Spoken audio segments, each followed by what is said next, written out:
everyone, welcome to my YouTube channel Avinash Pawar EMRS. Today we are going to discuss second part of the second lesson, Nelson Mandela Long Walk to Freedom. A few moments later, we all lifted our eyes in awe as a spectacular array of South African jets, helicopters, and troops carrier rode in a perfect formation over the Union buildings.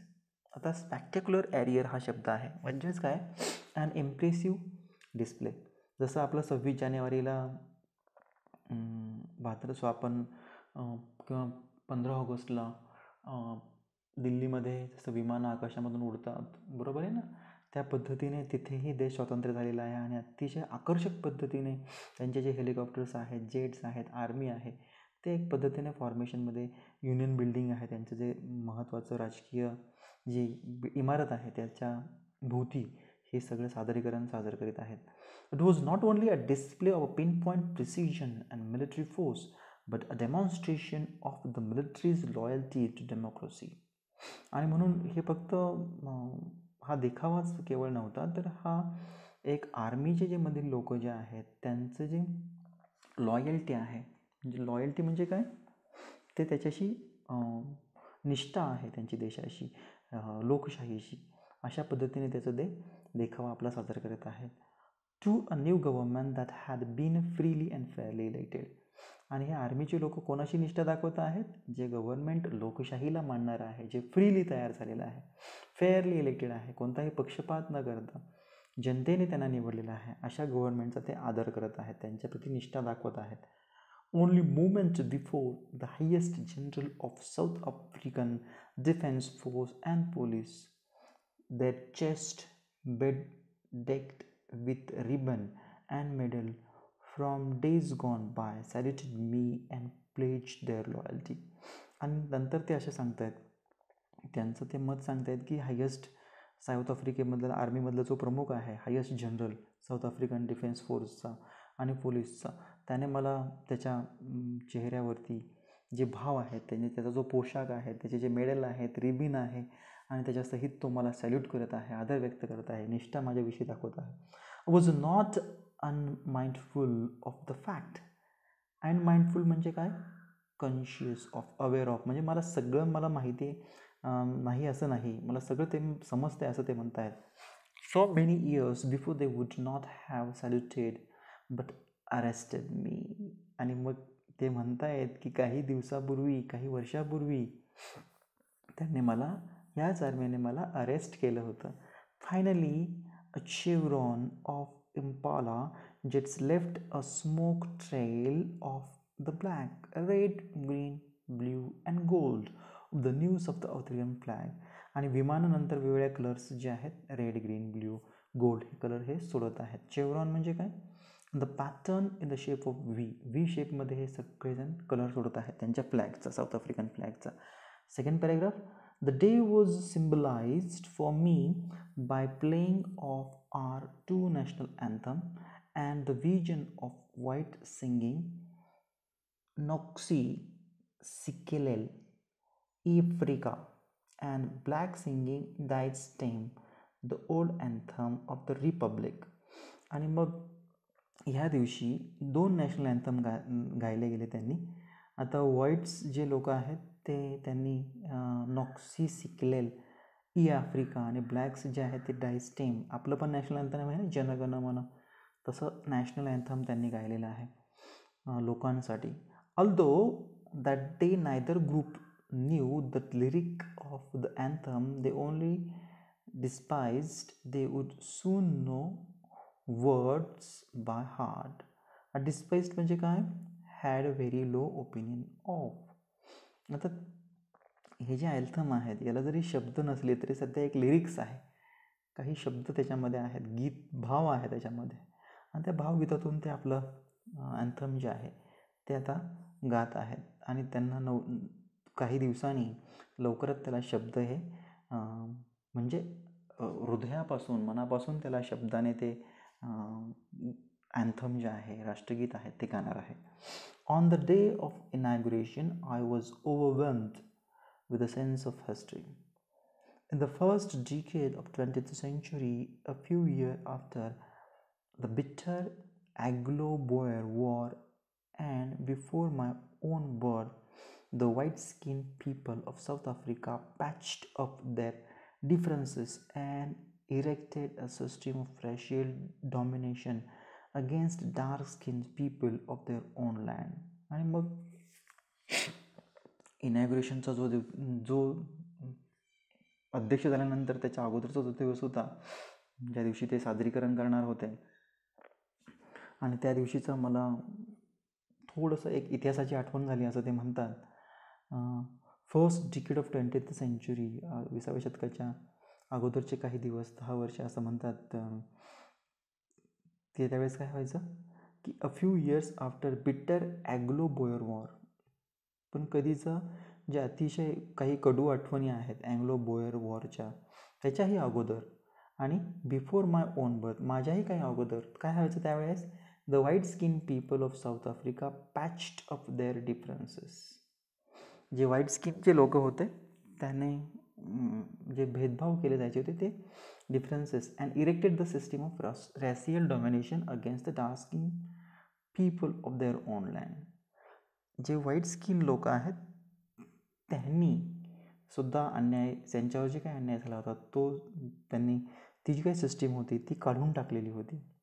आणि हे त्यांच्यावर white skin जे लोक होती त्यांच्यावर कोणाचं प्रभुत्व होतं, डार्क स्किन, ब्लॅक स्किन ह्या लोकांचं होतं त्यांच्या शहरामध्ये, त्यांच्या जागेमध्ये.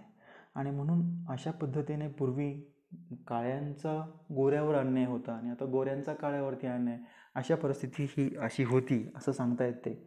The structure they created form the basis of one of the harshest, most inhuman society the world has ever non. आणि म्हणून अतिशय क्रूर पद्धत आपण म्हणूया किंवा अमानवी पद्धतीची ही रचना या समाजामध्ये आपल्याला आत्तापर्यंत माहीत नाही अशा पद्धतीची भेदभाव हा केला जायचा.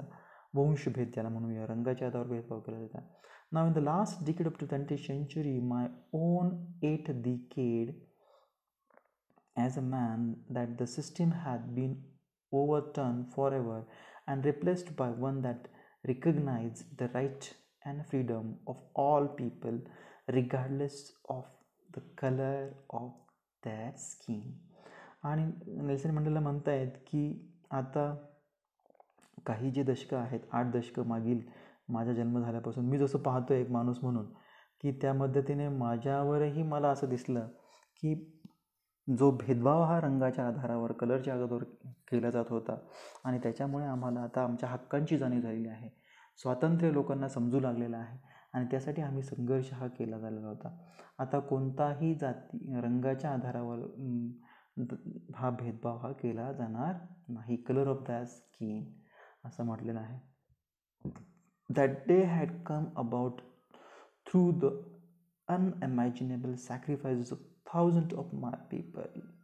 आणि मग हा जो दिवस आज आलेला आहे तो खूप साऱ्या लोकांच्या त्यागातून आलेला आहे, खूप साऱ्या लोकांच्या बलिदानातून हा दिवस आलेला आहे. People who suffering and courage can never be counted and repaid. ज्यांनी संघर्ष केलेला आहे ह्या लोकांचा जो काही त्याग आहे तो आपण काउंट करू शकत नाही किंवा त्याला आपण पे करू शकत नाही. I felt that day, as I have on so many other days, that I was simply the sum of all those African patriots who had gone before me. That long and noble line ended and now began again with me. I was pained that I was not able to thank them and that they were not able to see what their sacrifices had brought. आणि मला आता खरं हे देशभक्त होते आफ्रिकेचे, यांनी जो काही संघर्ष केलेला आहे, जो काही त्यांनी त्याग केलेला आहे आणि त्या त्यागाचा मी आता त्यांना, मला अतिशय दुःख होतं आहे की मी त्यांचा आभारही मानू शकत नाही. आणि ते आता हे जी घटना त्यांनी जे बलिदान त्यांनी दिलं आहे आणि जो आता दिवस आहे तोही दिवस ते पाहू शकत नाही. ते एक नवीन शब्द आहे रॉट, ओल्ड फॅशन आपण म्हणूया, फॉर्मल वर्ड आहे, डन किंवा अचीव्ड असाही अर्थ होतो. The policy of apartheid created a deep and lasting wound in my country and my people. आणि ही जी काही अपार्थ सिस्टीम होती, अपार्थ सिस्टीम रंगाच्या आधारावर भेदभाव केला जायचा आणि याच्यामुळे एक खोलवर जखम माझ्या हृदयामध्ये, माझ्या लोकांमध्ये तयार झालेली आहे असं नेल्सन मंडेला म्हणतात. All of us will spend many years if not a generation recovering from that profound hurt.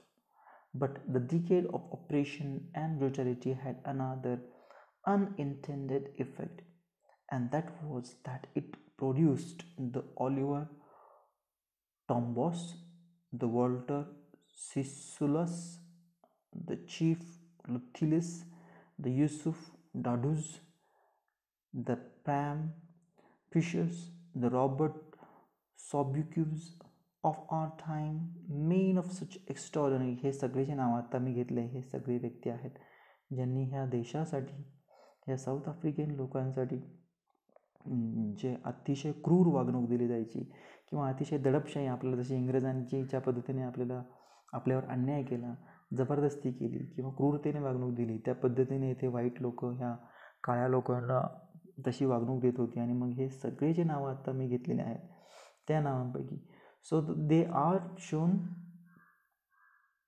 हो, सो आता ही कोणती लोकं आहेत? So these are the some prominent name in the struggle against apartheid. काळे गोरे जे भेदभाव केले जायचे, हे जे लोक आहेत त्यांनी संघर्ष केलेला आहे यांच्या विरुद्ध. बरोबर आहे. Next page. Courage, wisdom and generosity that their like may never be known again. Perhaps it required such depth of operation to create such height of character. My country is rich in the mineral and gems in that lie beneath its soil, but I have always known that its highest wealth is its people, finer, truer than the purest diamond. आणि मग अशा पद्धतीने Nelson मंडेलाने त्यांची जी काही लोकं आहेत, जो संघर्ष त्यांनी केलेला आहे, त्याग केलेला आहे, त्यांची ते नावं घेतलेली आहेत त्यांनी.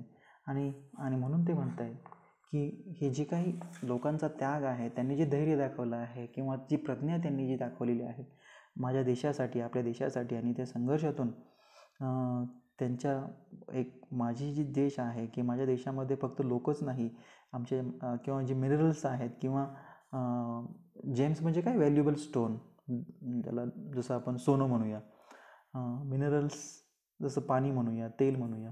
आता हे जे काही आहेत ते फक्त नैसर्गिक साधनसंपत्ती आहे, लोकच आहेत माझ्याकडे.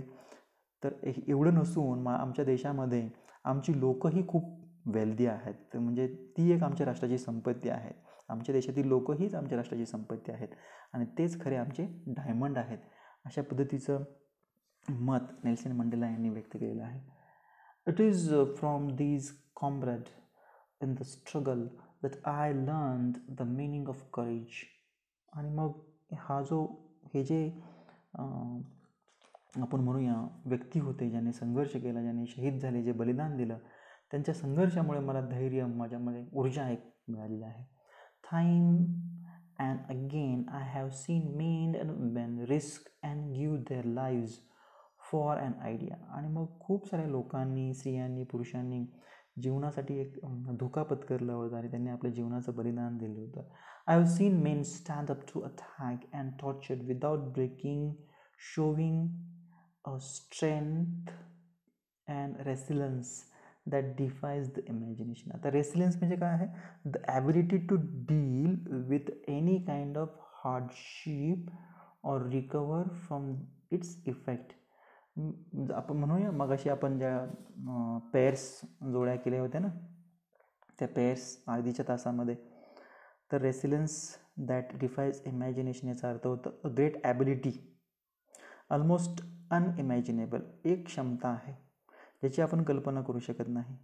To remain unchanged by suffering. आणि ही कोणी कितीही अन्याय केला तरी ती जी काही ॲबिलिटी आहे ती बदलू शकत नाही.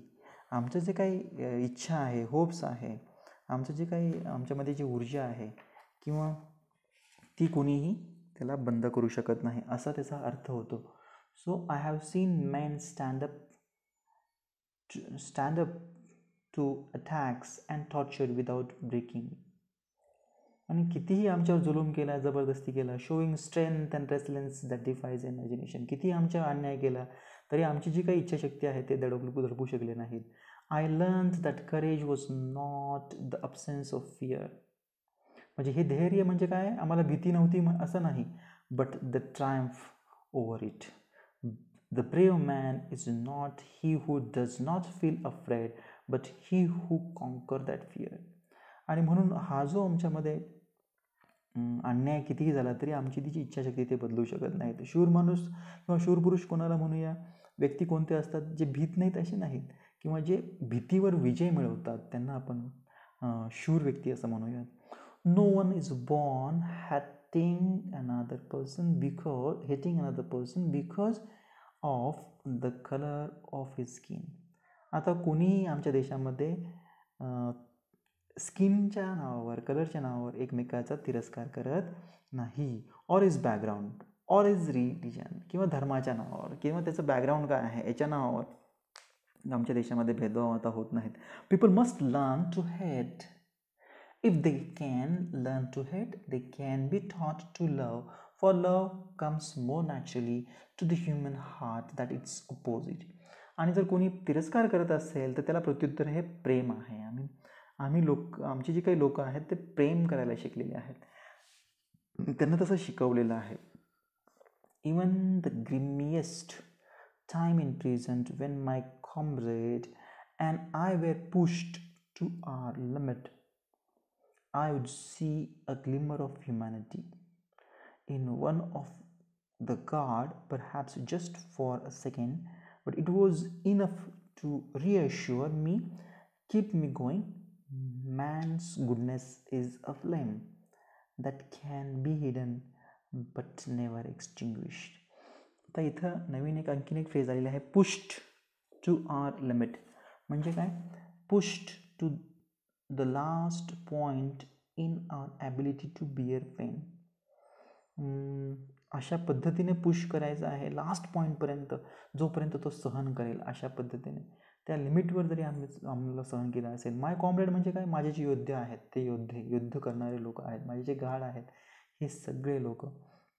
आणि तरीही आम्हाला ते कितीही त्यांनी आम्हाला वेदना दिल्या, त्रास दिला, तरीही आम्ही जी काही आमच्यामध्ये ऊर्जा आहे किंवा आमच्यामध्ये मानवतेसाठी करण्याची जी इच्छा आहे ते दडपू शकणार नाहीत. आणि ही जी ज्वाला आहे ती ते कधीही विझू शकणार नाही. हा आमचा चांगुलपणा आहे, मॅन्स गुडनेस असं त्यांनी म्हटलेलं आहे. अशा स्वरूपाचा हा सेकंड पार्ट होता. Thank you very much for watching this video.